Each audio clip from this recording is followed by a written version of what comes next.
A fresh start gone wrong. Natalie Rivers dragged her weathered backpack through the marble lobby of Sunset Cove Resort, her sneakers squeaking against the polished floors. After 3 years of chasing sunsets across continents for her travel blog, she had finally crashed. Not the adventurous kind of crash, the exhausting kind where your body refuses to cooperate and your mind begs for silence. The resort package had appeared in her inbox like divine intervention. Off-season rates, ocean views, and most importantly, no deadlines. She had clicked book now before her practical side could remind her that spontaneous decisions usually led to chaos. The coffee catastrophe morning arrived wrapped in golden California sunshine. Natalie stumbled toward the outdoor cafe, her brain still foggy from jet lag. She wore an oversized sweater, denim shorts, and her signature messy bun that screamed, "I woke up 5 minutes ago." The cafe terrace overlooked cliffs where waves crashed against ancient rocks. Every table was occupied except one near the railing, partially hidden by a potted palm. Natalie claimed it triumphantly, setting down her laptop and phone before heading to the coffee bar. She ordered a double espresso, the universal language of exhausted travelers, and returned balancing her cup alongside a blueberry muffin. But as she approached her table, she froze. A man sat in her chair. Not just any man. He wore a crisp navy shirt that probably cost more than her monthly rent, and his dark hair was styled with effortless precision. He typed rapidly on a sleek laptop, his jaw set in concentration. "Excuse me," Natalie said, her voice sharper than intended.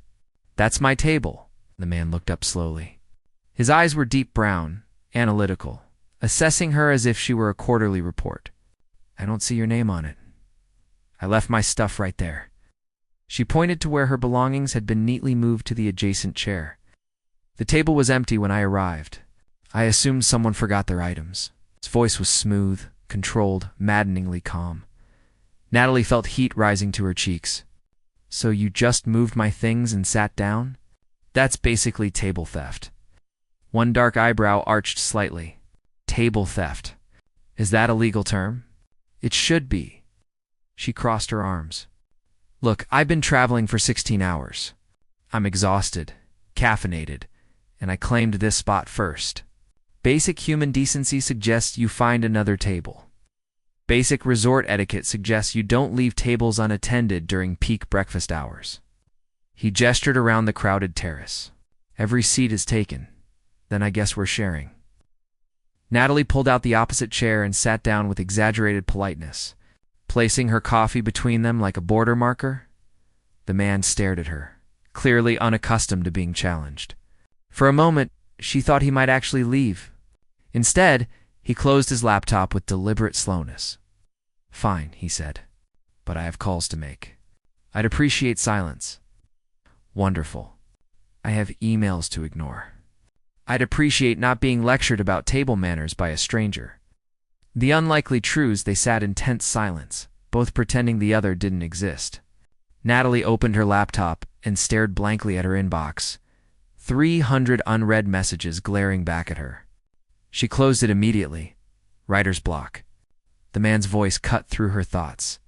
She glanced up, surprised. "Content creators burn out, actually. There's a difference." "Is there?" He sounded genuinely curious now, his businesslike demeanor softening slightly. "Writer's block is when you can't find the words. Burnout is when you've found too many words for too many people and forgotten which ones are actually yours." Natalie surprised herself with the honesty. She blamed the caffeine. He nodded slowly, something shifting in his expression. "That sounds familiar? You're a writer?" she asked skeptically, eyeing his expensive watch. "No, but I understand losing yourself in other people's expectations." He extended his hand across the table. "Jackson Pierce." Natalie hesitated, then shook it. His grip was firm, warm. Natalie Rivers, the travel blogger. Recognition flickered in his eyes. Her stomach dropped. "You know my work? My assistant follows you. She's always showing me your posts about hidden beaches and authentic street food." A hint of a smile played at his lips. "She says you have a gift for finding beauty in overlooked places." Natalie felt her defenses crack slightly. "Your assistant has good taste. She does. Jackson leaned back, studying her. So what brings a famous travel blogger to Sunset Cove? This place is hardly undiscovered. Maybe I'm tired of discovering. The words came out softer than she intended. Maybe I just want to exist somewhere without documenting every sunset. Understanding passed between them, brief but genuine. Before Jackson could respond, a staff member approached their table, tablet in hand. Mr. Pierce, your conference call begins in 10 minutes. Should I set up the private lounge? Natalie's eyes widened. Mr. Pierce? As in Jackson Pierce, who owns this resort? Jackson had the grace to look slightly uncomfortable. Among other properties, yes. Oh, perfect. Natalie laughed. The sound edged with disbelief. I just lectured the owner about table etiquette. This vacation is off to a spectacular start. To be fair, Jackson said, standing and gathering his laptop, you weren't wrong. I should have asked before moving your things, she blinked. Surprised by the admission, the table is yours. Ms. Rivers, he paused, then added with unexpected warmth. But if you find yourself in need of company at breakfast tomorrow, feel free to commit table theft at any of my spots. Before she could formulate a response, he was gone, leaving behind the faint scent of cedar and the strangest. Feeling that her peaceful vacation had just become considerably more complicated, an unexpected invitation that evening. Natalie received a handwritten note slipped under her door. The stationery was resort-branded, the handwriting precise. Ms. Rivers, my apologies for this morning's territorial dispute. As compensation, please accept a complimentary dinner at the Clifftop restaurant tonight at 8. I promise not to steal your table, JP. Natalie held the note, torn between irritation and intrigue. She should decline. She came here to decompress, not to navigate whatever this was. But something about Jackson Pierce's analytical eyes and unexpected humor made her curious. She texted her best friend Brooke, who had flown in that afternoon, to join her, met the resort owner. He's invited me to dinner. Thoughts? Brooke's response was immediate. Is he hot? That's irrelevant. That means yes. Go. Live. Report back with details. At 7:45, Natalie stood before her closet in mild panic. She had packed for beach relaxation, not dinner with billionaires. She settled on a simple white sundress and sandals, telling herself this was just a courtesy meal. Nothing more, but as she walked toward the Clifftop restaurant, watching the sunset paint the ocean in shades of amber and rose, Natalie couldn't shake the feeling that she was walking towards something that would change everything. Dinner under the stars, the Clifftop restaurant, was breathtaking. Strings of Edison bulbs crisscrossed overhead, creating constellations that rivaled the emerging stars. The Pacific Ocean stretched endlessly below, its surface catching moonlight like scattered diamonds. Natalie arrived precisely at 8, her heart doing an unwelcome dance against her ribs.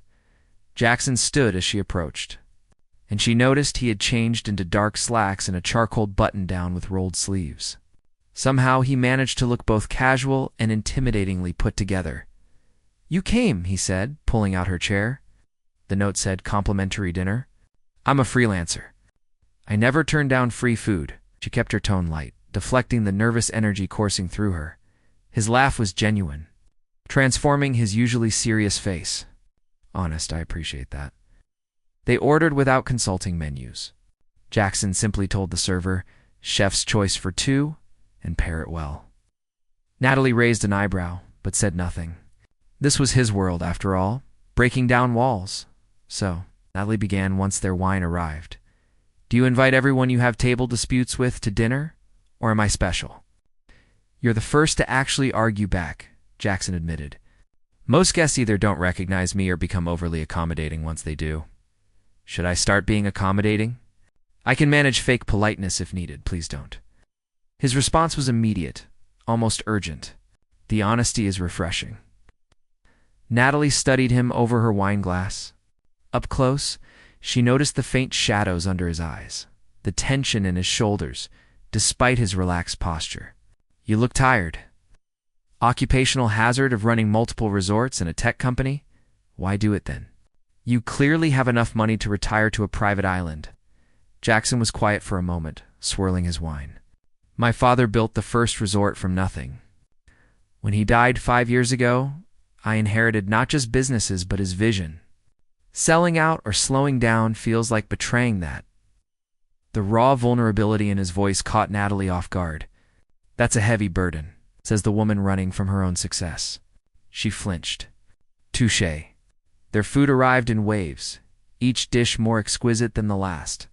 Seared scallops, truffle risotto, grilled mahi-mahi that melted on the tongue.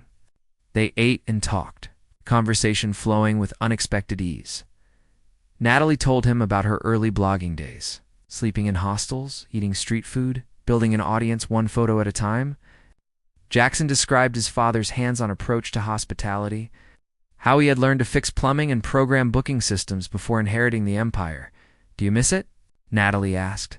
The simplicity of just fixing things. Every day, his honesty was disarming. Now I fix problems on spreadsheets. It's effective, but soulless. Maybe you need your own vacation from being Jackson Pierce, billionaire resort mogul. Maybe I do. His gaze held hers across the candlelight. What would that look like? Before she could answer, a flash erupted from nearby. Then another. Natalie turned to see two guests with phones raised. Photographing them shamelessly, Jackson's expression shuddered immediately. He stood, his voice cold and commanding. Photography of other guests without permission violates resort policy. Please delete those images. The couple looked startled, but complied under his authoritative stare. As they hurried away, Natalie saw Jackson's jaw tighten. Does that happen often? She asked gently. More than I'd like. He sat back down, but the easy atmosphere had fractured. I apologize. You came here for peace, not to be photographed with me. It's fine. Honestly, I'm used to cameras. Just usually I'm the one behind them. But it wasn't fine. Natalie saw how the interruption had reminded him of his public persona, how the walls had reconstructed themselves in seconds. The vulnerable man who missed fixing plumbing had disappeared behind the billionaire mask. The proposition the next morning. Natalie met her best friend Brooke at the pool. Brooke had arrived the previous night, her timing perfect as always. Tell me everything, Brooke demanded, adjusting her sunglasses. And don't leave out a single detail. Natalie recounted the dinner, the conversation, the unwelcome photographers. Brooke listened with the intensity of a lawyer hearing testimony. He likes you, Brooke concluded. He tolerates my honesty. There's a difference. Natalie, the man invited you to a private dinner and opened up about his dead father. That's not tolerance. That's interest. Before Natalie could argue, her phone buzzed. A text from an unknown number. Good morning. Would you be available to meet me at the North Gardens in an hour? There's something I'd like to discuss, JP, Natalie showed Brooke, who grinned wickedly. Oh, this is getting good. You're enjoying this too much. Someone has to. You're terrible at recognizing when life is handing you a plot twist. An hour later, Natalie found Jackson in the resort's sculpture garden, a quiet space filled with modern art pieces and native plants. He looked different in daylight, less intimidating, more human. Thank you for coming, he began without preamble. I have a proposal that might sound unconventional. Natalie's stomach flipped. I'm listening. Those photos from last night will likely surface online. My PR team already flagged social media posts speculating about my mysterious dinner companion. He paused, measuring his words. This happens periodically.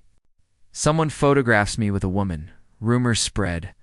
My ex-fiancé resurfaces with commentary, and it becomes a circus. Ex-fiancé? Natalie's eyebrows rose. Alyssa Hartford. We were engaged 3 years ago. She ended it very publicly, claiming I was married to my work. She wasn't wrong. His expression remained neutral, but Natalie detected old pain beneath the surface. Since then, any woman seen with me becomes tabloid fodder. That sounds exhausting. It is. Which brings me to my proposal. Jackson turned to face her fully. What if we control the narrative? Instead of letting speculation run wild, we confirm we're together. A vacation romance. Nothing serious, just two people enjoying each other's company. Natalie's mouth fell open. You want to fake date me? I prefer strategic companionship, but yes, essentially. That's insane. It's practical. You're here for 2 more weeks. I'm here for the same period. We enjoy each other's company already. If we're seen together consistently, the story becomes boring quickly. Just another relationship. No mystery, no drama. Natalie shook her head, laughing incredulously. You're seriously asking me to be your pretend girlfriend to avoid media attention? Do you hear how backwards that sounds? I do. A slight smile tugged at his lips.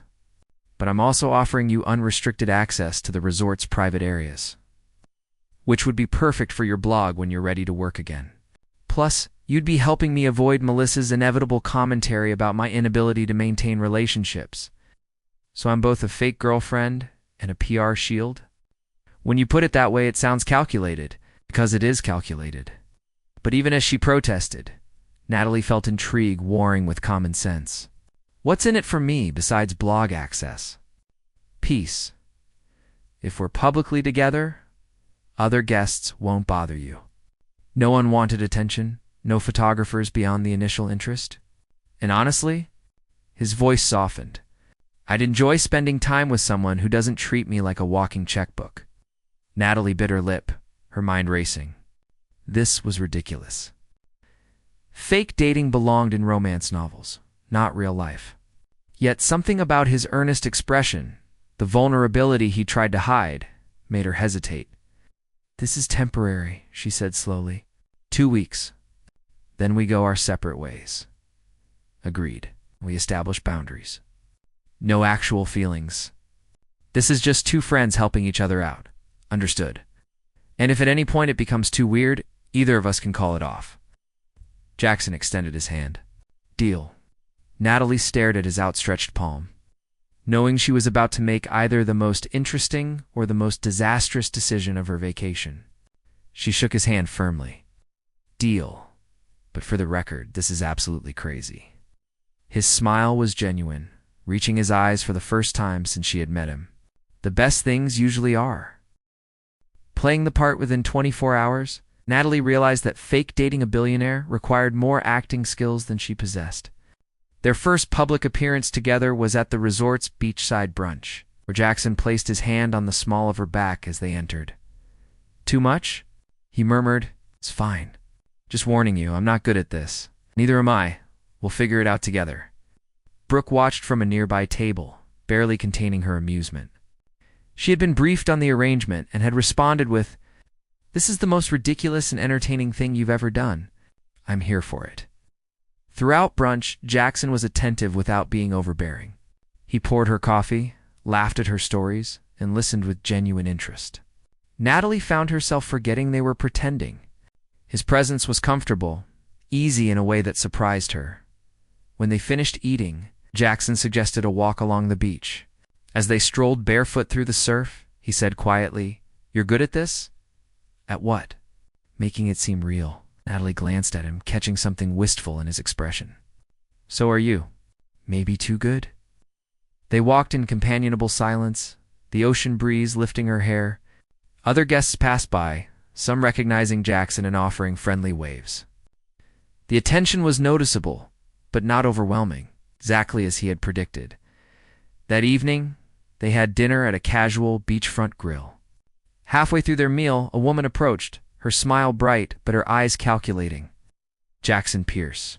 What a lovely surprise. Natalie recognized the voice from online interviews. Melissa Hartford. Blonde, polished, and radiating the confidence of someone who had once been tabloid royalty. Jackson's expression remained neutral. Melissa. I didn't know you were staying here. Last-minute decision. Her gaze slid to Natalie, assessing. And who's this? Natalie Rivers, Jackson said smoothly, his hand finding Natalie's across the table. My girlfriend. The word hung in the air, feeling both foreign and strangely right. Melissa's smile tightened almost imperceptibly. How wonderful. I hope she's prepared for your work schedule. The comment was aimed at Natalie but meant for Jackson. He's very dedicated to his businesses, sometimes to the exclusion of everything else. I appreciate dedication, Natalie replied evenly. It's better than someone who runs at the first sign of effort. Melissa's eyes flashed. Jackson's hand squeezed Natalie's gently. Whether in warning or gratitude, she couldn't tell. Well, enjoy your evening. Melissa's smile was pure ice as she walked away. Once she was gone, Natalie released a breath she hadn't realized she was holding. Sorry, that was probably too much. That was perfect. Jackson's eyes held admiration. Thank you. What did she mean about your work schedule? He sighed, releasing her hand. She wasn't wrong. When we were together, I was expanding the company, barely present. She wanted more attention than I could give. The engagement ended badly, very publicly. She gave an interview calling me emotionally unavailable. Were you? Jackson considered this. Probably. Work was easier than vulnerability. Numbers don't judge you. Profit margins don't leave, but they don't love you either. His gaze met hers, something shifting in his expression. No, they don't. The moment stretched between them, charged with an honesty that went beyond their arrangement. Natalie felt her carefully constructed boundaries beginning to blur. When lines get crossed, the following days fell into an easy rhythm. Mornings began with coffee at their now shared table. They explored the resort together, Jackson showing her hidden spots most guests never discovered. A secluded cove, perfect for sunrise. A hiking trail with panoramic views. A small library filled with first editions. Brooke observed their interactions with increasing skepticism. You two are aware this is supposed to be fake, right? Of course, Natalie insisted. We're just committed to the act.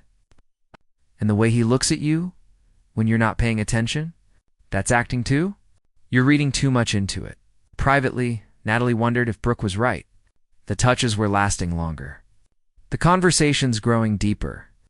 She caught herself thinking about Jackson at odd moments, missing his dry humor when they were apart.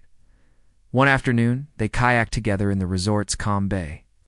Unlike her disastrous attempt with other guests, this time they found synchronization easily. Their paddles cutting through water in perfect rhythm. We're actually good at this, Natalie laughed. Teamwork. Who knew? Jackson's smile was relaxed, genuine, as they floated in the middle of the bay. Surrounded by blue, he said quietly, "Can I tell you something?" Of course, this past week has been the most present I've felt in years. Usually my mind is racing through problems, planning, strategizing. But with you, I'm just here. Natalie's heart stuttered. Jackson, we agreed no actual feelings. I know. He looked away, jaw tight. I'm not saying I've broken that rule. Just acknowledging that this feels different than I expected. A different how. Like maybe the pretending is becoming the easiest part. Being myself around you is what feels real. The words hung between them, weighted with implications. Neither was ready to fully explore. Natalie's mind screamed warnings, but her heart was decidedly unhelpful, beating faster with every passing second. We have one more week, she said carefully. Let's just see where it goes. Jackson nodded. But something in his eyes suggested he already knew where it was heading. And the destination both excited and terrified him. The breaking point, the second week, brought an unexpected complication. A lifestyle magazine had somehow learned about Jackson's new relationship and requested an interview with the couple. His PR team strongly recommended accepting to control the narrative. Absolutely not, Natalie said when Jackson presented the idea. They sat in his private office, the door closed against prying eyes. An interview makes this too real. It's one conversation. 30 minutes. They'll run a fluffy piece about love at a luxury resort, and then interest will die down. You're asking me to lie to a journalist. I'm a content creator. That feels wrong on multiple levels. Jackson leaned back in his chair, frustration evident. What do you suggest? We've come this far. Maybe we've come too far. The words escaped before Natalie could stop them. This was supposed to be simple. 2 weeks of pretend dating. But it's getting complicated. Complicated how? She stood, pacing to the window overlooking the ocean. You know how? The lines are blurring, Jackson. What started as an arrangement is starting to feel like something else. And that wasn't the deal. Silence filled the office. When Jackson finally spoke, his voice was low, careful. Would it be so terrible if it became something else? Natalie turned to face him. Yes, because I leave in 6 days. I have a life, a career that requires constant travel. You have an empire to run. This only works as a temporary fiction. What if I don't want it to be temporary? The confession hung in the air like a held breath. Natalie felt her carefully constructed walls crumbling. Don't say things like that. Why not? Because they're true? Jackson stood, closing the distance between them. I agreed to no feelings, Natalie. But I'm not good at lying, especially to myself. This stopped being pretend for me days ago. Her heart hammered against her ribs. Jackson, we barely know each other. This is vacation magic, not real life. Is that what you tell yourself? Because every conversation we have, every moment we spend together, it feels more real than anything I've experienced in years. You're caught up in the novelty. I'm different from your usual world, so it seems exciting. But eventually you'd realize I don't fit into your life. Or maybe I don't want the life I had before. Maybe meeting you showed me what's been missing. Natalie pressed her palms against the cool glass of the window, needing something solid to ground her. I can't do the interview. I'm sorry. This was a mistake. She left before he could respond. Her vision blurring with tears she refused to let fall until she reached her room. The truth surfaces. Brooke found Natalie an hour later, curled up on her bed, staring at nothing. Talk, Brooke commanded. Sitting beside her, I caught feelings for my fake boyfriend. How predictable is that? Extremely. Also extremely human. Brooke handed her a tissue. What are you going to do? End it. Go home early if I have to. This was supposed to help both of us avoid drama, and instead, I've created it. Brooke said gently, you could be honest with him about how you feel. To what end? We live completely different lives. He's rooted here, building his father's legacy. I'm constantly moving, chasing the next story. There's no scenario where this works. Maybe not. But don't you owe it to yourself to explore the possibility before running away? Natalie sat up, wiping her eyes. When did you become wise? I've always been wise. You're just usually too stubborn to listen. That evening, Natalie avoided Jackson, claiming a headache. She ate room service in bed, scrolling mindlessly through her phone. Her Instagram followers had indeed noticed her absence from posting. The comments a mixture of concern and speculation. Where are you? Are you okay? Spotted at Sunset Cove Resort with Jackson Pierce? Is this real? She closed the app, overwhelmed. Tomorrow, she would talk to Jackson. They would end this arrangement cleanly, professionally. She would finish her vacation alone and return to her regularly scheduled life. But sleep wouldn't come. Instead, she lay awake, replaying every conversation, every touch, every moment that had felt too real to be fake. The grand gesture morning arrived with hammering on her door. Natalie opened it to find Brooke, breathless and grinning. You need to come to the beach. Now, Brooke, I'm not in the mood for whatever this is. Trust me. You want to see this? Groaning, Natalie threw on shorts and followed her friend down to the main beach. A crowd had gathered, guests pointing and murmuring excitedly. In the center of attention stood Jackson. Looking thoroughly uncomfortable but determined, he had arranged an elaborate setup. A pathway of candles led from the resort to a small platform on the sand. Flowers, her favorites, lilies, and wildflowers, surrounded a simple wooden sign.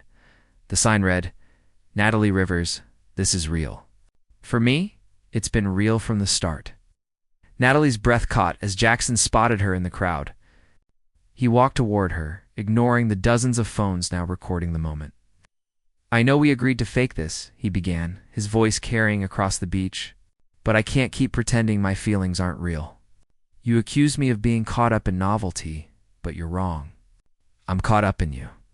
Your honesty, your humor, the way you see the world. You make me want to be present, to be better, to be someone worthy of your time. Jackson, everyone is watching, Natalie whispered, mortified. I don't care. Let them watch. Let them record. I'm done hiding. He took her hands, his grip gentle but firm. I know you're scared. I'm scared too. I don't have answers about how we make this work with our different lives. But I know I want to try. If you'll let me. Tears streamed down Natalie's face. This is insane. We've known each other less than 2 weeks. Sometimes 2 weeks is enough to recognize something worth fighting for. The crowd around them had grown silent, everyone holding their breath. Natalie felt the weight of dozens of gazes, the pressure of the moment, the impossibility of the situation, and beneath it all, the undeniable truth that she felt the same. "Way, I'm terrified," she admitted. "Me too. Don't know how to be with someone when I'm always leaving. Figure it out together. What if we can't?" Jackson's smile was soft, hopeful. "What if we can?" Natalie looked into his eyes, seeing vulnerability, determination, and something that looked remarkably like love. She thought about her carefully planned life, her independence, her fear of being tied down. Then she thought about morning coffee at their table, kayaking in perfect sync. The way he listened when she talked, really listened. How safe she felt in his presence, how seen. She whispered, "Okay, let's try. Let's be terrified together and see what happens." Jackson pulled her into his arms, and the beach erupted in applause. As he kissed her, gentle and certain, Natalie felt the last of her resistance crumble. This wasn't pretend anymore. It was messy and complicated and uncertain. It was real. And maybe, just maybe, that was exactly what both of them needed. 6 months later, Natalie posted a photo to Instagram. The image showed her and Jackson on a beach in Thailand, both laughing as a wave crashed over them. The caption read, "Sometimes the best stories start with a wrong turn." Or in this case, a stolen table. 6 months ago, I stumbled into something unexpected. Today, I'm choosing to stay stumbled. Distance is hard. Compromise is harder. But finding someone who makes you want to try, that's worth every complicated mile. The comments flooded in immediately, her followers celebrating the journey they had watched unfold. Melissa had even commented, surprisingly gracious. "Happy for you both. Turns out he just needed the right person to make him present." Jackson read over her shoulder, his arms wrapped around her waist. "Stumbled? That's how you're describing us? Would you prefer one wrong move changed everything?" "Actually, I prefer the best decision I ever accidentally made." Natalie turned in his arms, smiling. That works too. They had figured it out mostly. She traveled for work, but shorter trips now. He had learned to delegate, trusting his team to manage the resorts, while he occasionally joined her adventures. It wasn't perfect. They fought about schedules, missed each other constantly, and struggled with the logistics of loving someone whose life was perpetually in motion. But they tried. Every single day they chose to try, and in the end, that one wrong move at a breakfast table had led them exactly where they needed to be. Together.